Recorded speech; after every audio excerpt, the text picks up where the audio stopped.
Dans une société où l'on doit toujours travailler plus, ne serait-il pas venu le moment de travailler plus intelligemment, afin de mettre ses enfants, ses parents, sa famille à l'abri aujourd'hui, mais aussi demain et après-demain?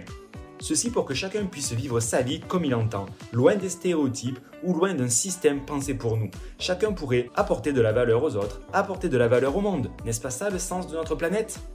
Ce monde est bien accessible à tous grâce à la mise en place de revenus passifs où l'on n'a pas besoin d'échanger notre temps pour un salaire. Si ceci te parle, je te donne rendez-vous tous les mercredis pour réfléchir investissement immobilier, développement personnel et entrepreneuriat éthique afin d'avancer ensemble vers une nouvelle liberté qui est à portée de main.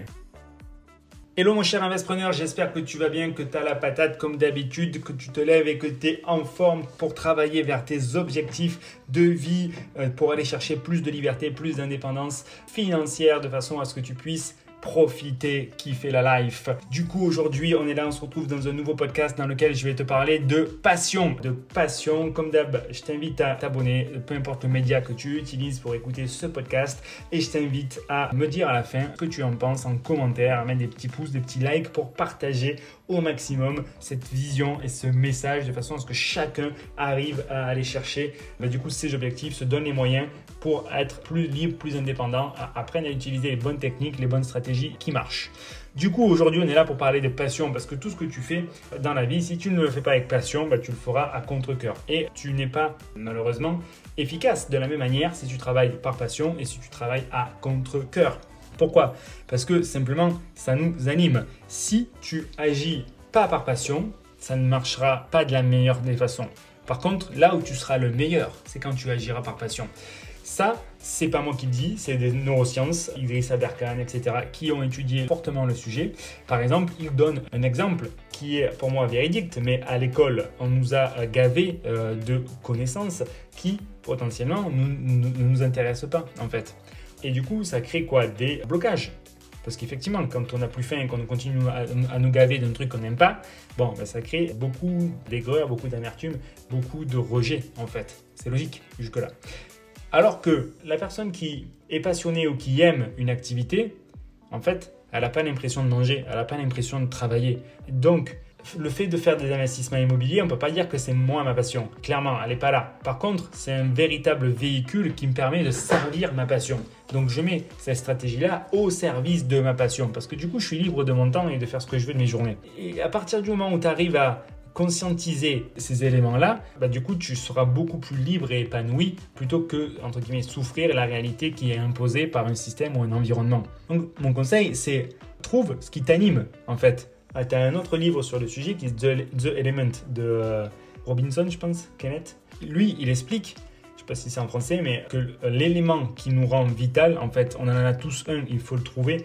Et je sais que c'est très fort. Moi, le fait d'enseigner et d'aider des personnes à se créer leur propre liberté, c'est ma mission, c'est ma vocation. Et c'est ça que je kiffe. Et du coup, je peux le faire matin, midi et soir à 23h quand je suis super fatigué. Il n'y a aucun souci parce que ça m'anime, ça m'apporte de l'énergie, ça me remplit en fait. Et donc là, du coup, j'ai pas l'impression de travailler. Par contre, faire quelque chose, être en réunion, à parler d'un truc qui m'intéresse beaucoup moins, avec des personnes qui posent des questions stratosphériques pour une décision microscopique, là, j'ai l'impression de perdre mon temps. Et donc, du coup, j'y suis pas bon.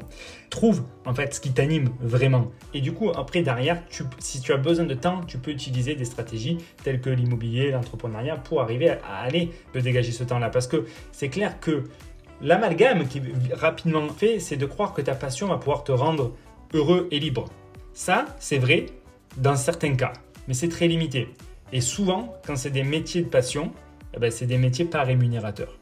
Moi, ce que je suis en train de te dire et t'expliquer, c'est pas ça. C'est trouve la passion, en fait, l'élément qui va te motiver et qui va te permettre d'avoir de l'énergie.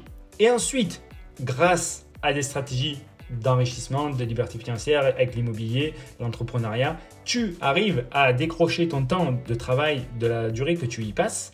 Et alors, ça va nourrir ta passion, tu vois? Parce que si tu prends le problème à l'inverse, c'est que tu vas d'abord dans la passion, ça peut marcher.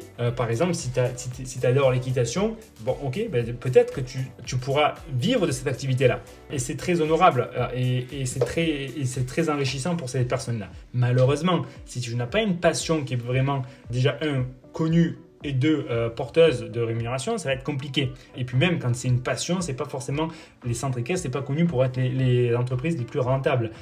Voilà, c'est souvent des petits salaires. Donc à moins que tu veuilles vivre comme ça, et ce qui est totalement ok si c'est aligné avec toi, sinon il faut que tu trouves ta passion, ton domaine de compétence, ton élément qui te nourrit, ce qui t'anime, et que tu mettes l'immobilier à son service, de façon que ça puisse te permettre d'atteindre ça, mais en ayant une sécurité, une garantie financière en fait. Et à partir du moment où tu travailleras pour cette mission qui t'anime, là, tu seras au bon endroit. Et là, tu seras inarrêtable.